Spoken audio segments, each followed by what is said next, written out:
E aí, pessoal, bem-vindos a mais uma análise super especial.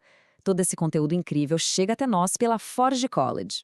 Bom, para quem estava com a gente na lição anterior, a Drafting the Proposal Outline, é bem provável que aquele primeiro rascunho de vocês esteja parecendo, bom, um verdadeiro monstro de Frankenstein, não é? Pedaços de ideias soltas, afirmações ousadas, cronogramas meio que desenhados num guardanapo. E olha, isso é perfeitamente normal. Aquele era o momento de simplesmente jogar tudo no papel. Mas hoje a nossa missão é engenharia pura. A gente vai pegar esse protótipo bruto, um tanto caótico, e calibrar cada detalhe até ele virar uma obra-prima absoluta, ou seja, uma proposta de pesquisa irrecusável para os institutos da rede Solana. Então, vamos mergulhar nisso. Dando uma olhada na nossa agenda de hoje, que é praticamente o nosso manual de instruções sistemático, nós temos 1. O ponto de partida. 2. O kit de ferramentas. 3. O ciclo de refinamento. 4. O ponto de verificação. E, finalmente, 5. Os próximos passos. Começando, então, pela seção 1, o ponto de partida, onde vamos transformar o seu esboço. Então, o ponto crucial aqui é o seguinte. Olhando para aquelas peças todas bagunçadas das lições anteriores, tipo as declarações de problemas, os mapas de parceiros e os objetivos, o nosso trabalho agora é preparar tudo isso para a montagem, garantindo que cada engrenagem se encaixe perfeitamente. O nosso grande objetivo hoje é construir o que a gente chama de rascunho quase final. E prestem muita atenção nisso. Um rascunho quase final não é só o texto original com os errinhos de digitação corrigidos. Nada disso. É, na verdade, um projeto estruturalmente sólido. É um documento onde os conceitos teóricos informam diretamente o design do experimento e onde as alegações de impacto são sustentadas por evidências reais. Tem que ter peso, sabe? Tem que ter substância. Passando agora para a seção 2, o kit de ferramentas. Vamos preparar a nossa bancada de trabalho.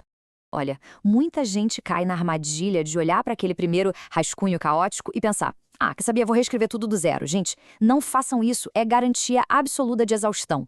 Em vez disso, a gente precisa preparar a bancada com 3 arquivos específicos antes de mudar sequer uma vírgula. Primeiro, o nosso arquivo de texto principal, o proposal near final.md, que é onde o esboço ganha corpo.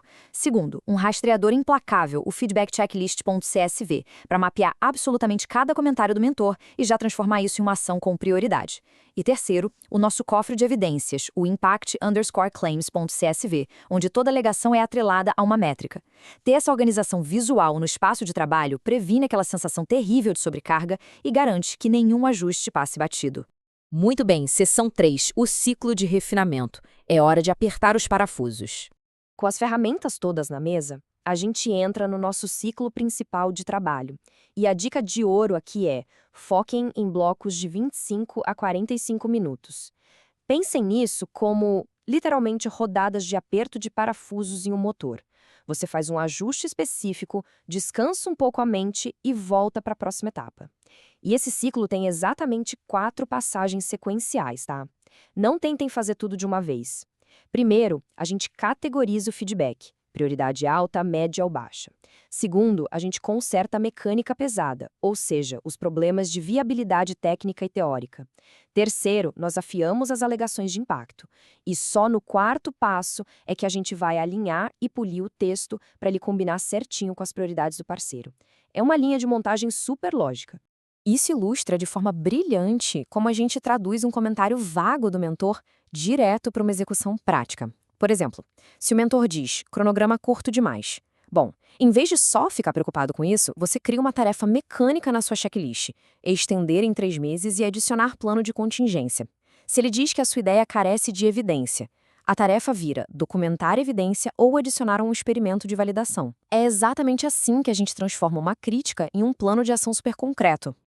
Agora, o que é realmente interessante neste ponto é a diferença vital entre simplesmente fazer aquele hype exagerado e apresentar métricas reais de engenharia. De um lado, a gente tem a clássica alegação vaga que, vamos ser sinceros, qualquer revisor atento vai destruir em segundos. Do outro lado, uma alegação específica. Dizer que o projeto reduz a latência de finalização em pelo menos 30% sob a carga-alvo para 1.000 transações, poxa, isso é muito poderoso. Isso âncora sua ideia em dados mensuráveis, o que reduz drasticamente as vulnerabilidades da sua proposta. É literalmente a diferença entre amadorismo e rigor acadêmico de verdade. Chegamos à seção 4, o ponto de verificação, nosso querido Quality Assurance. Nos aproximando do clímax dessa nossa análise, surge aquela pergunta que não quer calar. Está realmente pronto para o mentor? Porque, gente, é aqui que a gente estabelece um bloqueio de segurança importantíssimo. A tentação de simplesmente clicar em enviar depois de horas editando o texto é gigantesca, eu sei. Mas resistir a esse impulso e fazer uma verificação rigorosa de controle de qualidade é o que impede que vocês desperdicem o tempo valioso dos mentores. E é isso que separa quem está só começando dos profissionais de alto nível na Web3. Então, antes de apertar o botão de envio, a gente precisa passar por cada um desses itens.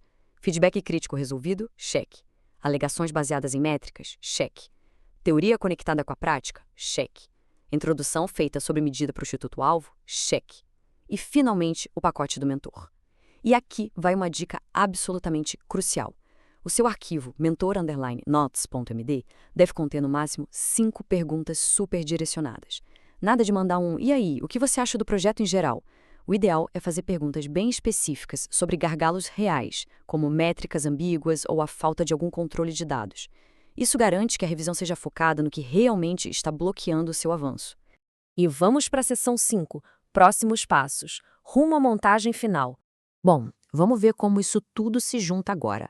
Assim que o mentor validar aquele seu pacote focado e devolver os últimos ajustes, é aqui que a beleza de todo esse nosso processo exato se revela.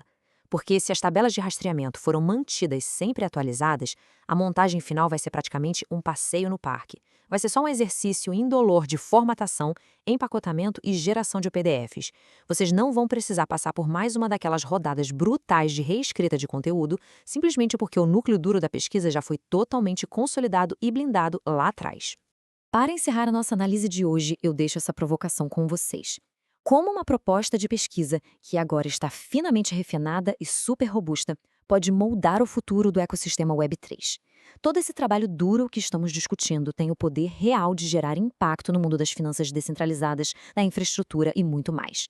Não é só um exercício acadêmico para ganhar nota. É literalmente o rascunho de uma inovação que pode estar rodando e sendo implementada amanhã.